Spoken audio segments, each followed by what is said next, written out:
அனைவருக்கும் இனிய மாலை வணக்கம். கிட்டத்தட்ட ரொம்ப நாளைக்கு அப்புறம் இந்த மதுரை புத்தக கண்காட்சிக்கு வர்றதுக்கான ஒரு வாய்ப்பு கிடைத்திருக்கு. எனக்கு பார்க்கும்போது இந்த 2005 முதலாக மதுரையிலே புத்தக திருவிழான்னு ஒரு விஷயத்தை நடத்தணும். அப்போ அந்த காலகட்டத்தில் சென்னையில் மட்டும்தான் புத்தக கண்காட்சி நடந்துட்டு இருந்துச்சு.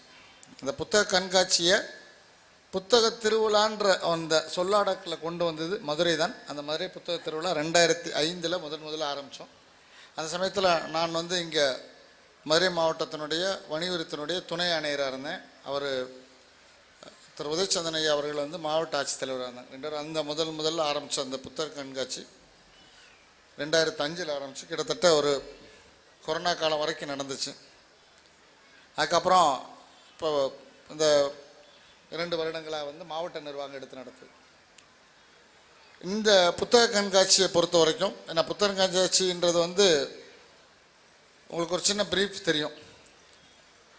அது புத்தகங்களை விற்பதற்கான இடம் என்பதை தாண்டி ஒரு கலாச்சார நிகழ்வாக மாற்றியது மதுரை. ஏன்னா அதுக்கு முன்னாடி பார்த்தீங்கன்னா இந்த உலகத்தில் நிறைய இடங்களில் புத்தக கண்காட்சி நடக்குது. கிட்டத்தட்ட 1979 தான் நம்ம தமிழ்நாட்டிலேருந்து புத்தக கண்காட்சி ஆரம்பித்து கிட்டத்தட்ட ஒரு 50 ஆண்டை நெருங்க போகுது. அதுக்கப்புறம் மிகப்பெரிய புத்தக கண்காட்சின்னா 2 விஷயத்தை சொல்லலாம். ஒன்று ஈரோடு, இன்னொன்று அடுத்து மதுரை. ஏன்னா மதுரை பெரும்பாலும் அந்த மதுரை புத்தக கண்காட்சி தொடங்கும் போது 2005 நிறைய இடையூறுகளுக்கு பின் அவங்க பப்பாசியினுடைய அந்த ஆதரவோடு, அதாவது என்ன சொல்லப்போனால் அரசு ஆதரவோடு பப்பாசி நடத்துச்சு அந்த முதல்ல 17 புத்தக கண்காட்சியில் புத்தக திருவிழாக்கள். அதன் தொடர்ச்சியாக நம்ம நான்மாட கூடல் ஒன்று ஆரம்பித்தோம். அப்புறம் அதே வருடம் ஒரு 3 நாள் நிகழ்வு சங்கம் அப்படின்னு ஆரம்பித்தோம். சங்கம்னா மதுரை, அதை வச்சு ஆரம்பித்தோம். அது தொடர்ந்து இன்றைக்கு அந்த நிகழ்வில் உங்களோடு இந்த உறங்கா மதுரை அப்படின்ற தலைப்பில் பேசலான்னு வந்திருக்கேன். இந்த நிகழ்வினுடைய தொடக்கத்தில் வரவேற்பு நிலையில் அமர்ந்திருக்கக்கூடிய தம்பி அரவிந்தன், அரவிந்தன் அவர் இங்கே பேசும்போது தான் கேட்டேன். அவர் என்னோட சொந்த ஊருக்காரர், பழனிக்கார். அது நான் பழனியில் ஓம் சுனா தேட்டர் குபேரப்பட்டேன்னா அவர் காரமடை. இன்னும் சொல்ல போனால் அதிகபட்சம் ஒரு 100 மீட்டர் டிஃப்ரென்ஸில் தான் அவர் வீடு என் வீடு இருந்திருக்கேன். பட் ஆனால் அவர் படிக்கிற காலத்துக்குள்ளே நான் சர்வீஸ்க்கு வந்துட்டேன்னு நினைக்கிறேன். கிட்டத்தட்ட நான் 96 இந்த உதவி ஆணையராக நான். அப்போ அவர் படிச்சுட்டு இருந்திருப்பான்னு நினைக்கிறேன். அப்போ தான் பிறந்திருக்காரு. நான் 22 வயசுல வந்துட்டேன் நான். அவர் ஒரு சிறப்பான ஒரு வரவேற்பை கொடுத்தார். வரவேற்பில் என்னென்ன புத்தகம் படிக்கணும் அப்படின்னு சொல்லியிருந்தார். அவர் ஆக்சுவலாக செல்வேந்தனோட வாசிப்பது எப்படி, அப்புறம் அட்டாமிக் ஹேபிட்ஸு, காவல் கோட்டம் சொன்னார். உங்களுக்கு சந்தோஷமாக இருக்குது எனக்கு. ஆக்சுவலாக சொல்ல போனால் வேறு ஏதாவது புத்தகங்களை சொல்லும்போது இந்த மாதிரி புத்தகங்களை படிப்பதற்கான, அதாவது அரசு தேர்வு எழுதி வரக்கூடியவர்கள் படிப்பதற்கான அல்லது குறிப்பாக புனைவுகளையும் மகாப்புனைவுகளையும் அல்லது இலக்கியங்களையும் படிப்பதற்கான சாத்தியக்கூறோடு வந்திருக்கிறார்கள் என்ற விஷயத்தில் எங்களுடைய புத்தக கண்காட்சி, அதாவது 2004 தொடங்கிய அந்த புத்தக திருவிழா தன் பணியை செம்மையாக நிறைவேற்றியிருக்கிறது என்ற வகையிலே நான் மிக பெருமை அடைகிறேன். இப்போ எனக்கு ஆக்சுவலாக பேசும்போது சொன்னாங்க அந்த உறங்கா மதுரை அப்படின்னு.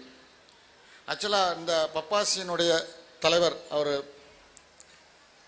சொக்கலிங்கண்ணாச்சி அவர்களுக்கும், பப்பாசியினுடைய செயலாளர் முருகன் அவர்களுக்கும், மற்றும் பப்பாசியினுடைய நிர்வாகிகள் ஒவ்வொருவருக்கும், அவர் அன்புக்குரிய சகோதரர் நம்ம புருஷோத்தமன், அவர் தலைமை ஆசிரியர் உள்ளிட்ட அவர் என்னுடைய நிறைய நண்பர்களுக்கு சொன்னால் எனக்கு என்ன சொன்னால், மதுரை வரும்போது எப்படி சொல்லுவாங்க, நமக்கு பேசுவதற்கு திறன் இல்லாமல் அந்த ஒரு 100 வருஷம் கழித்து பார்ப்பான்ல, அந்த மாதிரியான ஒரு பெரிய உண்மத்தமான நிலையில் உங்கள் நின்றுருக்கேன்.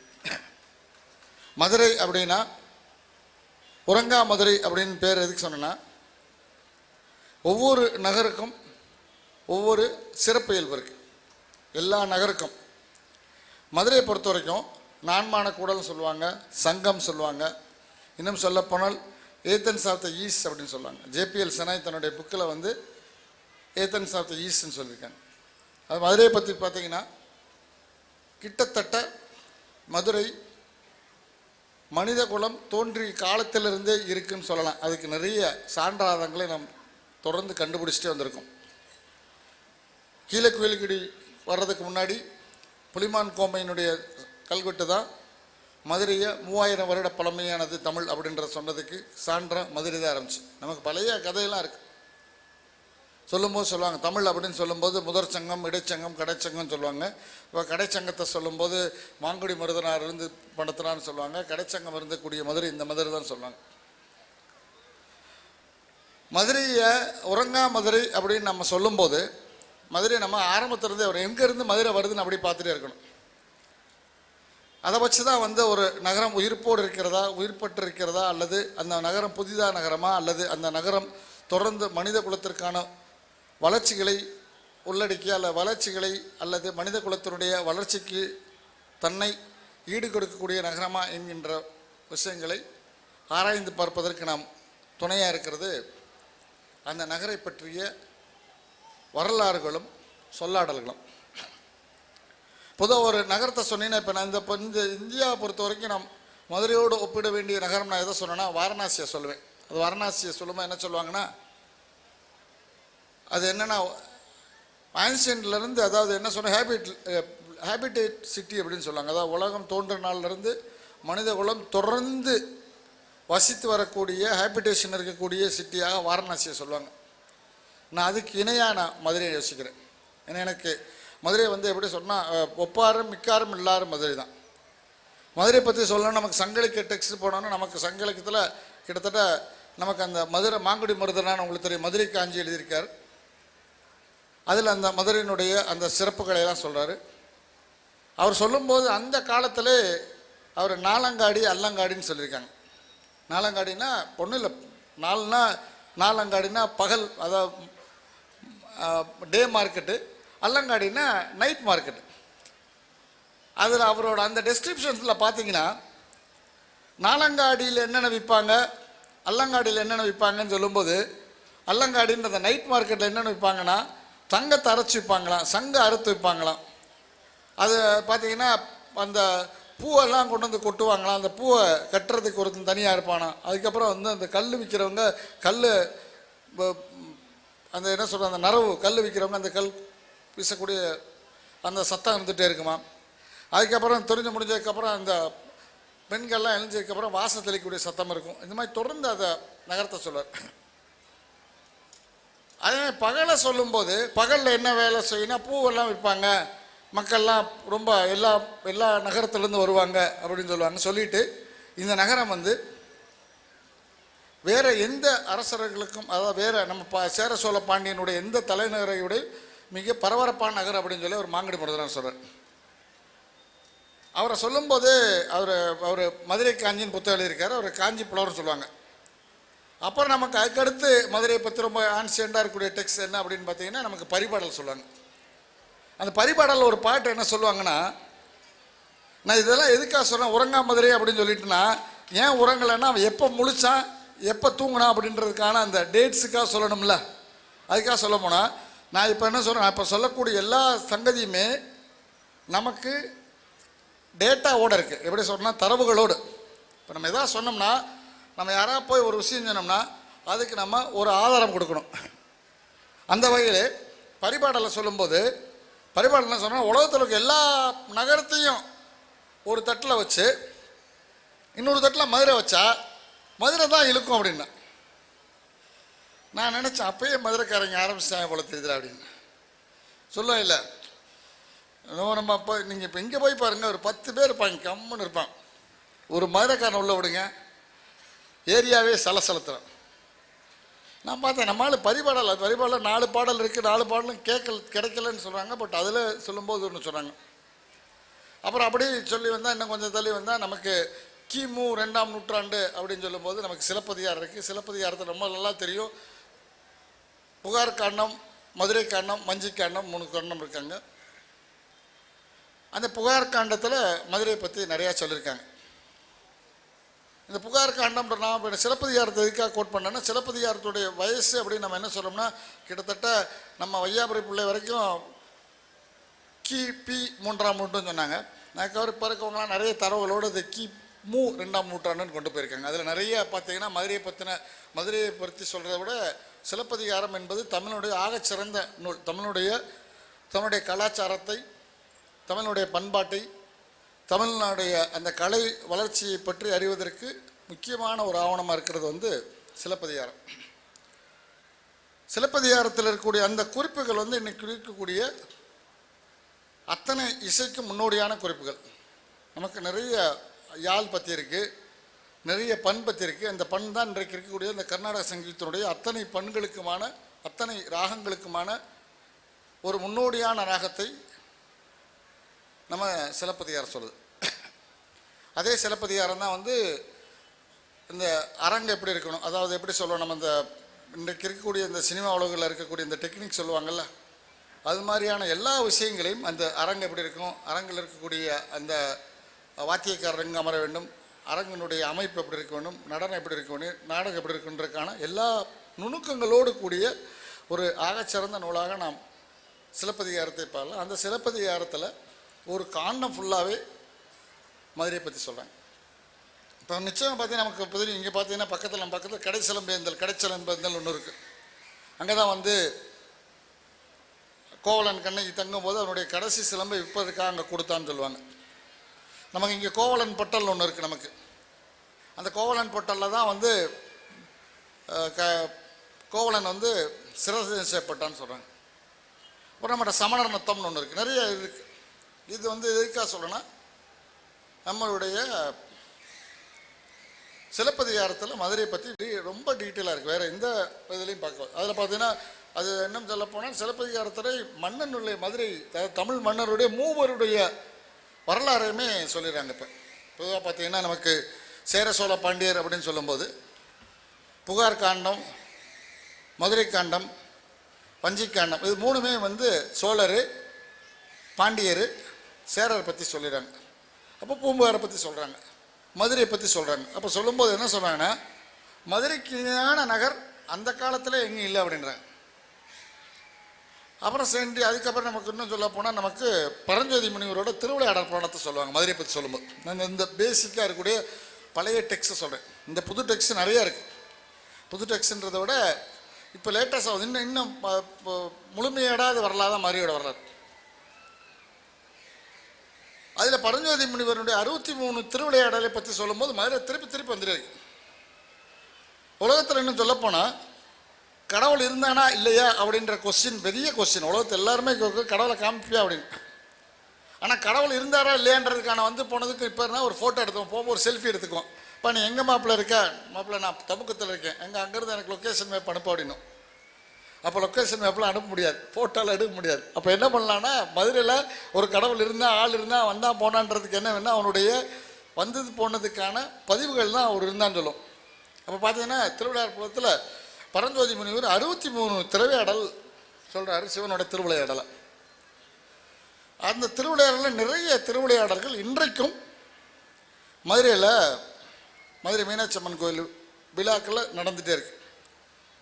பார்த்தீங்கன்னா அரியை பரியாக்கினது, புட்டுக்கு மண் சுமத்தல், பட்டத்தை கொடுக்கறது, இது மாதிரி நிறைய 63 திருவிளையாடல்களும் பரஞ்சோதி முனிவர் அதில் கொடுத்துருக்காங்க. அது என்ன நடந்ததுன்னா அனைத்துமே வந்து கிட்டத்தட்ட மதுரையில் தான் நடந்திருக்கு. இதெல்லாம் பார்க்கும்போதுன்னா மதுரை வந்து ஆரம்பத்திலிருந்தே தன்னுடைய பங்களிப்பை மனித குலத்திற்கு, குறிப்பாக தமிழ் மக்களுக்கு, தமிழ் மண்ணுக்கும் செய்திருக்கிறது. ஏன்னா அதுக்கப்புறம் அப்படி சரி அந்த மதுரை தான் அப்படின்னு பார்த்தோம்னா, மதுரையில் சங்க பாடல்களில் பார்த்தீங்கன்னா குரமலை இளவேணின்னு ஒரு அம்மாவை சொல்கிறாங்க. அப்புறம் வெள்ளி விதியார சொல்கிறாங்க. அது என்னாச்சுன்னா இது எதுக்கு எதுக்கு சொல்லணும்னா, ஒரு வெல் குவாலிஃபைடு அல்லது வெல் டிசைன்ட் அல்லது வெல் டெவலப்டு சிட்டியில் ஆண்களும் பெண்களும் சமமாக நடத்துவதற்கான அல்லது சமமாக இருப்பதற்கான சாத்தியக்கூறுகளை ஒரு நகரம் உருவாக்கி கொடுக்க வேண்டும். அதை இந்த மதுரை அப்பொழுதே உருவாக்கி கொடுத்திருக்கிறது. அதுக்கு தான் நான் வந்து குரமல் இளவேணியையும் வெள்ளி விதியாரும் சொன்னேன். அதோட என்னென்னு பார்த்தீங்கன்னா, நமக்கெல்லாம் தெரியும், நமக்கு இப்போ இந்த திருவிளையாடல் சொல்லும்போது, பரஞ்சோதி முனிவர் திருவிளையாடல் சொல்லும்போது நமக்கு ஒரு சிறப்பான விஷயம் தெரியும். உலகிலேயே மிகப்பெரிய வீடு இந்த வீடு நம்ம வீடு தான் அப்படின்னு சொல்லி மதுரை மீனாட்சி அம்மன் கோயில் அவர் சொல்லுவார். அவர் அந்த பாட்டை சொல்லுவார், நமக்கு எல்லாத்துக்கும் தெரியும். நம்மால் வந்து மதுரைக்காரன் சும்மா கூட இல்லை, அவர் போய் பாட்டு எழுதி கொடுக்குறாரு. குசும்புக்குன்னு ஒரு பாட்டு எழுதி கொடுக்குறாரு, கொங்குதேர் வாழ்க்கை அஞ்சரத்துமே. அந்த பாட்டு இறையனார் பாட்டு தான். இப்போ ஒருத்தர் வந்துட்டு போனா அப்படின்னா நமக்கு இருக்கக்கான டெக்ஸ்ட் அகப்பாடல்ல இறையனார் இருக்கார். அப்போ சிவன் ஒருத்தர் மதுரையில் இருந்திருக்கான்றதுக்கு ஒரு ஆதாரம் வந்து நமக்கு சங்க இலக்கியத்தில் சங்கப்பாடல் இருக்குது. அதில் இதில் என்னென்னா மதுரைக்காரன் குசும் நான் அப்போ தான் பார்த்தேன். நான் பேசும்போது அவன் சொல்கிறேன், சங்கம் இருப்பது எங்கே குலம். இவன் போய் கேட்குறான், நம்மளால் மதுரையில் அவரும் மதுரைக்காரர் தானே. அவர் ஏன்னா நீ வந்து சங்க அடுத்து உட்காந்து கோவணம் கட்டிட்டு கால் ரெண்டு பரப்பி சங்கம் இருக்கிறவன் நீ என்னோட பாட்டெல்லாம் பாடுற அளவுக்கு ஈக்குவலாக நாளான்னு கேட்டேன்னு நம்மால் வெகின்ட்டு எழுந்துட்டான். இப்போ நாங்கள் சங்கம் இருப்பவனே பிச்சை எடுத்துலாம் வாழ மாட்டேன் நான் சொல்லுவேன். சங்கர் இருப்பது எங்களும் சங்கரனார் கேதுகுலம் சங்கை அருந்துண்டு வாழும் அரணே உன்போல் இருந்துட்டு வாழும். அது எப்படின்னா அப்போ மதுரைக்காரன் அப்போ என்னாச்சுன்னா மதுரையில் இப்போ போய் ஆட்டோவில் போகிறவே வீட்டில் சொல்லிட்டு வந்துட்டியான்றது அப்பயே பண்ணியிருக்காங்க. இந்த வீட்டில் சொல்லிட்டு வரியா அப்படின்ற அந்த ஸ்லாங்கை வந்து தமிழ்நாட்டுக்கே சொல்லி கொடுத்தது மதுரைக்காரங்க. அதுக்கு உதாரணம் வந்து ஆட்டோவில் பின்னாடி எழுதிக்கூடிய வாசகத்தை பார்த்தா தெரியும். நீங்கள் பாருங்க, ஆட்டோவில் நீங்கள் முன்னாடி போகும்போது ஏதாவது மனத்தில் ஒரு ஸ்ட்ரெஸ் இருந்தால் அப்படியே இப்போ வண்டி ஓட்டிகிட்டு இருக்கும்போது ஆட்டோனுடைய பின்னாடி வாசகத்தை பார்த்தீங்கன்னா இருக்கும். நான் ஒரு வாசகத்தை பார்த்தேன், தேவனாலே ஆகாத காரியம் ஏதும் இல்லை அப்படின்னு போட்டிருந்தேன். என்னடா அப்படின்னு பார்த்தா கீழே அந்த பைபிளோட கோட் போட்டிருக்கேன்.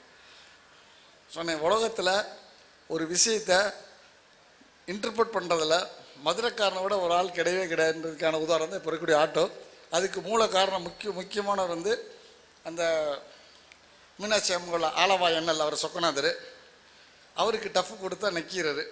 நம்ம வந்து எல்லாமே ஏதோ ஒரு வயலில் சொக்கநாதராகவும் நக்கீராகவும் வாழ்ந்துகிட்டே இருக்கும். அது மாதிரி இன்ன வரைக்கும் அது உறங்கா மதுரைன்றதுக்கு ஒரு பெரிய உதாரணமாக சொல்லுவேன் நான். இப்போ 2000 வருஷத்துக்கு முன்னாடி அதை தொடர்ச்சி தான் நம்ம ஆட்டோவில் பின்னாடி எழுதிட்டுருக்கோம். சரி, அந்த பீரியடு தான் மதுரை இருந்துச்சு அப்படின்னு பார்த்தோம்னா சுதந்திர காலகட்டத்தில் பீரியடில் பார்த்தீங்கன்னா மதுரையில் நீங்கள் சுதந்திர காலகட்டத்திலே தேசிய தலைவர்கள் உலகத்தையே புரட்டி போட்ட தேசிய தலைவர்கள் யாராக இருந்தாலும் அவங்க பேரை சொல்லுங்கள். அவங்க மதுரைக்கு வந்து சென்றதற்கு அப்புறம் அவர்களுடைய வாழ்வில் நடந்த அல்லது அந்த போராட்டத்தில் நடந்த அந்த நிகழ்வுகள் வரலாறை திருப்பி போட்டிருக்கிறது. நேதாஜி ஆகட்டும், பிஆர் அம்பேத்கர் ஆகட்டும், அல்லது காந்தி ஆகட்டும், அது நடந்திருக்கு. இன்னும் சொல்ல போனால் இந்த ஊர் தமிழ்நாட்டுக்காரங்க மட்டும்தான் இல்லை இந்தியாக்காரங்களுக்கு மட்டுமா அப்படின்னு கேட்டால் மதுரையில் மட்டும்தான் மனிதன்ற ஒரு இனம் மட்டும்தான் வாழ்ந்திருக்கு. அங்கே ஜாதி கிடையாது, இனம் கிடையாது, மதம் கிடையாது, எல்லாத்தையும் தாண்டின ஒரு நிகழ்வு மதுரையில் மட்டும்தான் நடந்திருக்கு. அதுக்கு உங்களுக்கு நல்ல உதாரணம் என்ன சொல்கிறேன்னா, கிட்டத்தட்ட பிரிட்டிஷ் பீரியடில் உங்களுக்கு தெரியும் ரோஸ் பீட்டர் பாண்டியன் ஒருத்தர் தெரியும். அவர் வந்து பீட்டர் பாண்டியன்னு சொல்லுவாங்க. இப்போ மதுரையை பற்றி தெரிஞ்சுக்கணுன்னா என்ன கேட்கணும், அவங்களுக்கு அவர் தம்பி சொல்லும்போது 2-3 நூட்கள் சொல்லலாம்னு நினச்சேன்னா பேச்சு ஃப்ளோவில் மறந்து போனாலும் போயிடும். மதுரையை பற்றி நாம் ஆத்தென்டிக்கான ஹிஸ்ட்ரி தெரிஞ்சுக்கணும்னா மதுரா கண்ட்ரி மேனுவல், நெல்சனோட மதுரா கண்ட்ரி மேனுவல் ஒரு புத்தகம் இருக்குது. அது வந்து ரொம்ப டீட்டெயிலான புக்கு, நெல்சனோட மதுரா கண்ட்ரி மேனுவல். அப்புறம் இன்னொரு புக்கு வந்து ஃபுல்லரோட மதுரை கெசட்டியர்னு ஒரு புக் இருக்குது, ஃபுல்லரோட புக்கு. அதுக்கப்புறம் வந்து ஜேபிஎல் செனாயோட மை மதுரைன்னு ஒரு புக் இருக்குது. அதில் தான் the Athens of the East அப்படின்னு அவர் சொல்கிறார். அதுக்கப்புறம் எம் கிருஷ்ணசாமி ஐயங்கரோட மதுரை அண்டர் முகல் இன்வேடர்ஸ் அப்படின்னு ஒரு புக் இருக்குது. இதெல்லாம் வந்து வரலாறுடைய தெளிவாக ஆகச்சிறந்த புத்தகங்கள். நான் சொல்கிறது எல்லாமே இது எல்லாமே இந்த புத்தகங்கள் எல்லாமே இந்த பதிப்பு இதில் வந்து ரொம்ப மூத்தமான புத்தகங்கள் இப்போ இருக்கக்கூடிய புத்தகங்களோட. அதுக்கப்புறம் இப்போ சமீபத்திய புத்தகங்கள் அப்படின்னா நான் சொல்கிறது வந்து அதுக்கப்புறம் சத்யநாத ஐயரோட ஹிஸ்ட்ரி ஆஃப் நாயக்காஸ் இருக்குது, ஆக்கி பரந்தாமனோட நாயக்கர் வரலாறு இருக்குது, நரசையாவோட ஆலவாய் இருக்குது, அப்புறம் அவர் மணிவண்ணன் எழுதுன பொற்றாமரை அப்படி இருக்குது, அப்புறம் அவர் நண்புக்குரிய நண்பர் சு வெங்கடேஷ் எழுதின அந்த காவற்கோட்டம் இருக்குது. காவற்கோட்டத்தில் முடியரசு குடியரசுன்னு 2 இருக்குது. அதில் வந்து குடியரசை தாண்டி முடியரசு எல்லாமே வந்து தமிழ் மொழி வாய்மொழி வரலாறுகளை தெரிஞ்சது. அதே மாதிரி இன்னொரு மதுரையை பற்றி தெரிஞ்சுக்கன்னா இன்னொரு முக்கியமான ஒரு புத்தகம் என்னென்னா, நம்ம ஃபுல்லரோட நம்ம மதுரையை பற்றின திருக்கோயில் பணியாளர்கள் ஒரு புத்தகம், அந்த புக்கம் ஒன்று இருக்குது. அது மாதிரி இன்னொன்று வந்து நம்ம ஐயா தோப்பாவினுடைய அலர் கோயில்ன்ற புத்தகம். இதெல்லாம் வந்து மதுரையை பற்றின ஒரு விரிவான வாசிப்பை நல்கக்கூடிய மிக முக்கியமான புத்தகங்கள். ஏன்னா அதுக்கப்புறம் மதுரை வந்து இப்போ சமீபத்தில் அவர் நண்பர் முத்துகிருஷ்ணன் ஒரு புத்தகம் எழுதினார். அவர் இப்போ அது இன்னும் சொல்ல போனால் அதுக்கப்புறம் நம்ம இவர் வேதாச்சலம் ஐயா வந்து எண்பரம் குண்டன்னு ஒரு புத்தகம் எழுதினாங்க. அதுக்கப்புறம் நம்ம மயிலச்சினி வெங்கடசாமியினுடைய புத்தகங்களில் இருக்கக்கூடிய இல்லை மதுரையை பற்றி நிறைய, மதுரையும் சமணமத்தில் இருக்குது, மதுரையும் கிறிஸ்தவம் இருக்குது, மதுரையும் பௌத்தம் இருக்குது. அதில் எல்லாத்துலேயுமே தமிழும் பௌத்தமும் தமிழும் கிறிஸ்தவன்ற புத்தகங்கள் எல்லாத்துலேயுமே மதுரையினுடைய அடிச்சோடை ரொம்ப டீட்டெயிலாக கொடுத்துருக்கார். இப்போ அதை தாண்டி இன்னொரு என்னென்னா, இந்த பீட்டர் பாண்டியனை பற்றி அப்படி நின்ட்டேன். இந்த பீட்டர் பாண்டியன்றவர் என்னென்னா, மதுரை ஆண்ட கலெக்டரில் ஒரு பிரிட்டிஷ் கலெக்டர். அவர் பேர் ரோஸ் பீட்டர். ஆக்சுவலாக அவர் என்ன இருக்காருன்னா, அவர் இங்கே மதுரை வந்ததுக்கப்புறம் மதுரையோட ஒரு மனுஷனாகவே மாறிட்டார். அவர் மதுரை மக்களுக்கு என்னென்ன செய்யணுமோ எல்லாம் செஞ்சுருவார். டெய்லி அவர் அந்த கலெக்டரேட்டுக்கு போகும்போது மீனாட்சி அம்மன் கோயிலை தாண்டி போவார். இப்போ இருக்கக்கூடிய மதுரைன்றது மீனாட்சி அம்மன் கோயிலை சுற்றி இருக்கக்கூடிய மதுரை தான். இப்போ மதுரை வரிஞ்சு தன்னுடைய ஆலங்கால் பரவி பழைய அந்த நம்ம பரஞ்சோதி முனிவனுடைய திருவிழா படத்தில் சொல்கிற மாதிரி அங்கே நம்ம யானைக்காலிலேருந்து இங்கே இருக்கக்கூடிய நம்ம செக்கானூர் வரைக்குமான மதுரையாக பெரிய மதுரை ஆயிடுச்சு. அந்த சமயத்தில் பீட்டர் பாண்டியன் வந்து டெய்லி அவர் போகும்போது அந்த ஊரை அந்த தன்னுடைய அலுவலகத்துக்கு போக குதிரையில் போவார். மீனாட்சி அம்மன் கோயில்கிட்ட போகும்போது குதிரை விட்டு இறங்கி கொஞ்சம் தூரம் நடந்து திருப்பி குதிரையில் போவார். இதே ஒரு வழக்கமாக வச்சுருந்தார். அவரை பொறுத்த வரைக்கும் மதுரையில் போய் அவர் ஆக்சுவலாக இன்னும் சொல்ல போனால் இப்போ இருக்கக்கூடிய அரசுக்கு எல்லாத்துக்கும் முக்கியமான காரணம், இப்போ இந்த கலெக்டர்மா இப்போ ஐசிஎஸ்ன்னு சொல்லுவாங்க, இந்தியன் சிவில் சர்வீஸ்னு. அவங்க வந்து எல்லாத்தையுமே ஈஸ்ட் இந்தியா கம்பெனியுடைய அதுக்குள்ள பிரிட்டிஷினுடைய கம்பெனி கண்ட்ரோலில் கம்ப்ளீட்டாக இருந்துச்சு. இங்கே இருக்கிற சுப்ரீம் கோர்ட்டு மாதிரி விஷயங்கள் வந்து நமக்கு எல்லாமே பிரிவி கவுன்சில் எல்லாமே வந்து நமக்கு வந்து லண்டனில் தான் இருந்துச்சு. அந்த காலகட்டத்தில் பஞ்சம் வந்த சமயத்தில் யாரோ போய் அந்த பீட்டர் பாண்டியன்ட்ட போய், ஐயா எனக்கு இப்படி இருக்குது, என்னோடய வரி தள்ளுபடி பண்ணுங்கன்னா சடன் ஒரு தள்ளுபடி பண்ணிடுவார். இதை பழைய காலத்து மன்னர் மாதிரி. அவர் மீனாட்சி அம்மனுக்கு மேலே ஒரு பெரிய பற்று இருந்தார். மக்கள் மேலே ஒரு பெரிய பற்று பாசத்தோடு அவங்க என்னென்ன கேட்டாங்களோ அவங்களுக்கான எல்லா சலுகையும் செஞ்சார். அந்த சமயத்தில் ஒரு சமயம் வந்து அவர் வீட்டில் தூங்கிட்டு இருக்கும்போது ஒரு சிறு குழந்தை வந்து அவர் தட்டி எழுப்பி வெளியில் கொண்டு வருது. வெளியில் வந்ததுக்கப்புறம் அந்த வீடு இடிஞ்சு விழுந்துருது. அந்த அம்மா கூடயே போய் மீனாட்சி அம்மன் கோயிலில் போய் மறைஞ்சிடுறாங்க. அவர் அந்த பார்த்தோன்னே அவருக்கு பேர் ஆச்சரியமாயிருச்சு. அதுக்காக அந்த மீனாட்சி அம்மன் கோயிலுக்கு இந்த ஸ்டிரப்னு குதிரை ஏறும்போது கால் போடுவாங்களே, கால் பாதை போகுது, அதை வந்து மீனாட்சி அம்மனுக்கு காணிக்கா கொடுத்துருக்காங்க. அது இன்னமும் வந்து மீனாட்சி அம்மன் கோயில் இருக்குது.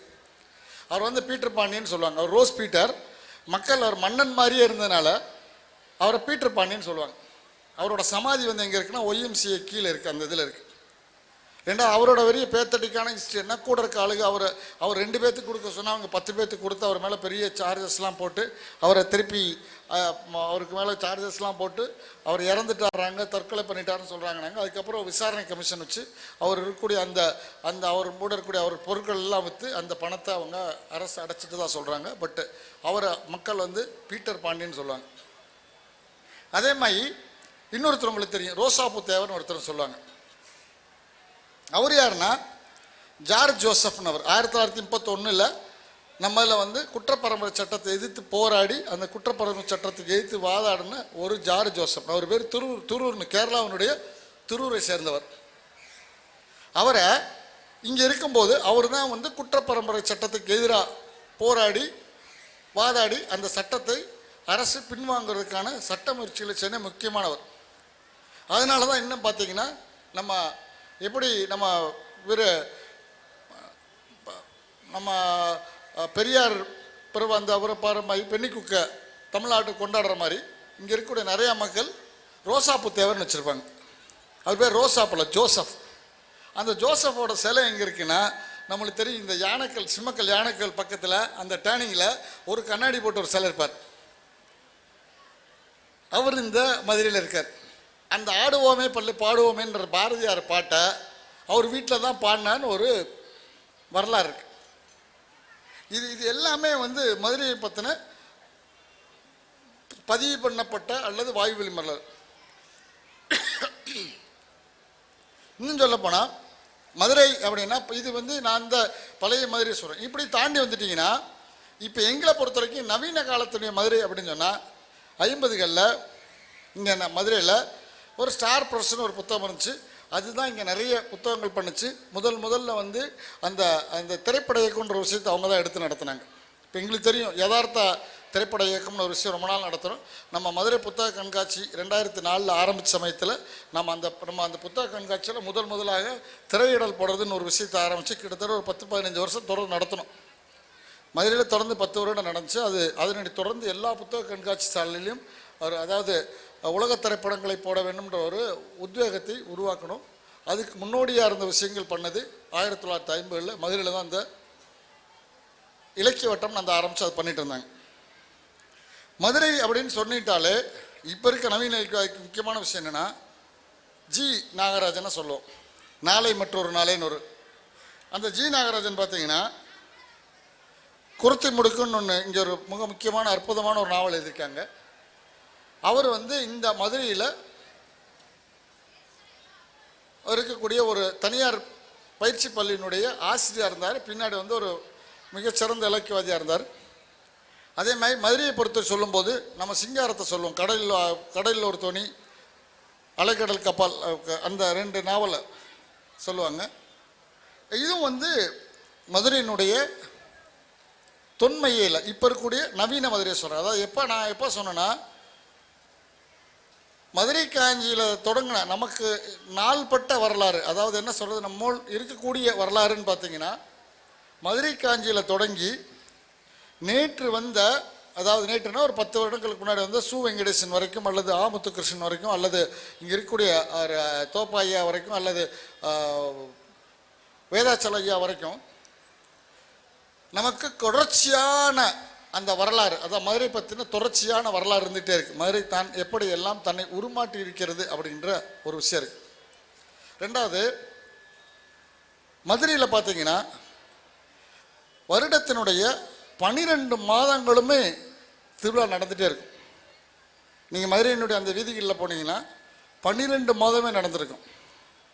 மதுரையில் போய் நம்மகிட்ட ஒரு பழமொழி இருக்குது. நான் எப்படி இந்த பரிபாடலில் வந்து உலகத்தில் எல்லா நகரத்தையும் ஒரு தட்டிலையும் இன்னொரு தட்டில் மதுரையை வச்சா மதுரை தட்டு தான் கீழே இருக்குன்னு சொல்கிற மாதிரி நம்மகிட்டலாம் ஒரு பெரிய பழமொழி இருக்குது. மதுரை சுற்றுற மாடு வெளியூர் போகாது. நாங்கள் பார்த்தீங்களா, மதுரைக்காரன் போட எல்லாத்துக்கும் நீங்கள் மதுரையில் பேசுனீங்கன்னா கடைசியாக சொல்லும்போது, சார் ரீகல் தேட்டரை இடிச்சிட்டாங்களா சார், நாங்கள் ஊர் 1000 பிரச்சனை இருக்கும். ஏன்னா அதாவது வேறு என்ன தங்கம் தேட்டரை இடிச்சிட்டாங்களா சார் நான். ஏன்னா தங்கம் தேட்டர் தான் வந்து ஆசியாவிலேயே மிகப்பெரிய தேட்டர் அது. அதனால் சொல்லப்போனால் 50 வருடங்களுக்கு முன்னால் டெய்லி ஒரு இங்கிலீஷ் படத்தை எட்வர்ட் ஹாலில் போட்டிருந்தாங்க. நாங்கள் இருந்த காலத்தில் மாப்பிள்ளை விநாயகர் தேட்டர், மாணிக்க விநாயகர் தேட்டரில் ஒரு டெய்லி 3 ஷோ இங்கிலீஷ் படம் போட்டுட்டு இருந்தாங்க. இன்னும் சொல்லப்போனால் இங்கே இருக்கக்கூடிய 50 வருடங்களுக்கு, அதாவது எப்படின்னா 40லேருந்து 30லேருந்து 50 வயசு தேட்டரவங்களுக்கு நான் மது தேட்டர்னு சொல்லிட்டாங்கன்னா தனியாக போய் மறைஞ்சு நின்று சிரிப்பாங்க. இன்னும் சொல்லப்போனால் ஒரு 10 வருடங்களுக்கு முன்னால் நான் டவுன் ஹால் ரோட்டில் போனீங்கன்னா அங்கே ஒரு கண் தெரியாத இசைஞன் தன்னுடைய கண்ணை மூடிக்கொண்டு ஒரு புல்லாங்கல் வாசிச்சுட்டே இருப்பான். எல்லா இலக்கியவாதிகளுக்கும் தெரியும். மதுரை நீங்கள் கண்ணை மூடிட்டு அந்த தெருவில் போனீங்கன்னா புல்லாங்குழல் வாசிப்பதை கேட்டால் நான் மதுரையினுடைய டவுன் ஹால் ரோட்டில் இருக்கோன்ற அந்த உணர்வு தெரியும். இன்னும் சொல்லப்போனால் மதுரைக்கு இல்லை, மதுரையினுடைய எதிர்த்த இருக்கக்கூடிய குன்னத்தூர் சத்திரத்துக்கு மாறின இந்த புது மண்டபத்தினுடைய கடைகள் வந்து உலகிலே எங்கேயுமே இல்லாத அத்தனை பொருட்களும் கிடைக்கக்கூடிய ஒரு அதி அற்புதமான இடமாக அந்த மதுரையினுடைய அந்த குன்னத்தூர் சத்திரம் அந்த மண்டபம் இருக்குது. இப்போ இருக்கக்கூடிய அந்த புது மண்டபம் இருக்குல்ல, அந்த மண்டபம் இருக்குது. அங்கே போனீங்கன்னா 1/2 மணி நேரத்தில் உங்களுக்கு அருமையான சட்டை தைச்சி கொடுப்பாங்க. இன்னும் சொல்ல போனால் உலகில் இருக்கக்கூடிய அத்தனை எப்படி உலகத்திற்குரிய அந்த ஊர் சுற்றுகளுக்கு பாரிஸ் எப்படி முக்கியமான நகரமோ, பிரான்ஸ் எப்படி முக்கியமான நகரமோ, அது மாதிரி இந்தியாவை பற்றிய கீழை தேயத்தை பற்றி ஓரியன்டலிசம் கற்றுக்கொள்ளக்கூடிய ஒவ்வொருவரும் தன் வாழ்நாளில் ஒரு முறையாக தடம் பதிக்க விரும்பக்கூடிய ஒரு நகராக மதுரை இன்னும் இருந்து கொண்டே இருக்கிறது. ஒன்றும் இல்லை, மதுரையினுடைய அந்த யூனிவர்சாலிட்டியை அல்லது அந்த அந்த காஸ்மோபாலிட்டன் தன்மையை பார்க்கணும்னா நீங்கள் மதுரை தெருவில் இருக்கக்கூடிய கீழே வீதி மேலே வீதி அந்த 4 வீதிகளில் நடந்து போகும்போது எப்படியாவது தட்டினீங்கன்னா நிச்சயமாக ஒரு 10 பேர்த்துக்கு ஒரு 5 பேர் ஒரு வெளிநாட்டுக்காரரை பார்க்கலாம். நமக்கு தெரிஞ்ச வெளிநாட்டுக்காரர் அத்தனை பேரும் ஆங்கிலேயர். ஆனால் அங்கே போய் பார்த்தீங்கன்னா அங்கே இருக்கக்கூடிய சாதாரண ஒரு அழுக்கு துணி அணிந்திருக்கக்கூடிய ஒரு சாதாரண ஒரு சிப்பந்தி சொல்லுவான், நமக்கு ஃப்ரெஞ்சுக்கும் இங்கிலீஷுக்கு என்ன வித்தியாசம், ஃப்ரெஞ்சுக்கும் லத்தீனுக்கு என்ன வித்தியாசம், போர்ச்சுக்கல் எப்படி இருக்குன்னு சொல்லுவாங்க. அவ்வளோ பிரமாதமாக பேசுவாங்க. அந்த உள்ள கடையில் இருக்கு. நம்ம போகும்போது எனக்கு தெரிஞ்சு இன்றைக்கும் அங்கே எப்படி எனக்கு அப்போ என்ன தோணுதுன்னா, பழங்காலத்தில் கிரேக்கத்திலிருந்து யவனர்கள் வந்து செஞ்ச அந்த தொடர்ச்சியாக தான் நான் இப்போதையும் பார்த்துட்ருக்கேன். நான் அங்கே போனீங்கன்னா அவங்க பேசும்போதே சொல்லுவாங்க. அவங்களுடைய புத்தகத்தில் இருக்கக்கூடிய எல்லாத்துக்கும் நிறைய பேத்துக்கு நான் ஒரு முறை வந்து என்னுடைய தந்தையாருடைய அந்த ஈம காரியங்களை முடிப்பதற்காக நான் வாரணாசி போனேன். வாரணாசியில் ஃப்ளைட்டில் ஏறி உட்காரும்போது என் பக்கத்தில் ஒருத்தர் ஒரு என்ன சொல்கிற ஃபுல் ட்ரெஸ் எப்படின்னா ஒரு கோட்டு சூட்டு போட்டு ஒரு கணவன் உட்கார்ந்தார். அவர் ஒரு ரஷ்யத்த கணவன். அவர் உள்ள பக்கத்தில் உட்காந்தபோது நான் அப்போ மொட்டை அடித்து தாடி வச்சுருந்தேன். அப்பாவோட அந்த காரியம் செய்துட்டு வரும்போது அவர் என்னை கேட்டார், நீங்கள் வேர் ஆர் யூ கோயிங் அப்படின்னு கேட்டார். நான் சொன்னேன் ஐம் கோயிங் டு மதுரை அப்படின்னு. ஆனால் ஆக்சுவலாக அப்போ வந்து வாரணாசிக்கும் மதுரைக்கும் நேரடியான விமான தொடர்பு இல்லை. அவர் சடான என் காலை தொட்டு கும்பிட்டார். எனக்கு ஒரே ஒரு நிமிஷம் ஆச்சரியமாக போச்சு. நான் அப்படி பதறிட்டேன். சொல்லும்போது சொன்னார், this is father's land, you are going to mother's land அப்படின்னு. அப்போ என்ன ஆச்சுன்னா, உலகில் என்றைக்கோ ஒரு நாள் இந்த உலகம் பெண்களால் தான் ஆளப்பட்டதுன்னு நமக்கு இருக்கக்கூடிய அந்த வாழ்க்கா முதல் கங்கை எழுதின ராகுல் சங்கரத்தினுடைய அந்த சாட்சியமாக இன்றைக்கும் இருக்கக்கூடிய நகராக மதுரை இருக்கிறது. பார்த்திங்கன்னா மதுரையில் 9 மாதம் வந்து மீனாட்சி ஆட்சி செய்வாங்க, 3 மாதம் தான் சொக்கநாதர் ஆட்சி செய்வார். அதனுடைய தொடர்ச்சியாக தான் இன்னும் நான் வந்து அந்த பட்டாபிஷேகத்தினுடைய அந்த செங்கோலை நாம் அந்த நிகழ்வை நடத்திட்டு இருக்கோம். இன்னமும் வேற எந்த ஊர்லேயுமே இறைவன் வந்து அந்த மண்ணில் நடந்திருப்பான்னு கேள்விப்பட்டிருக்கோம். அந்த மண்ணை சுமந்திருப்பான்னு பார்த்தீங்கன்னா மண்ணை சுமந்த வரலாறு மதுரைக்கு மட்டும்தான் இருக்கிறது. பிட்டுக்காக அந்த வஞ்சிக்காக போய் அந்த பிட்டுக்கு மண் சுமந்து தூங்கி பெரம்படி பெற்று இந்த உலகத்தில் இருக்க அத்தனை பேருக்கும் ஸ்பைனல் கார்டு இருக்க கோடு அந்த சிவன் கோட்டை கோடு தான் கிளப்பிவிட்ட மதுரைக்காரன் கிளப்பிட்டதுக்கான காரணம் வந்து இந்த மதுரை தான். இப்போ அதை தாண்டி இன்ன வரைக்கும் பார்த்தீங்கன்னா இன்றைக்கு இருக்கக்கூடிய நம்ம மண்டபத்துக்கு முன்னாடி இருக்கக்கூடிய அவர் அந்த சிலை பார்த்தீங்கன்னா சங்கரதாஸ் சுவாமிகள் சிலை.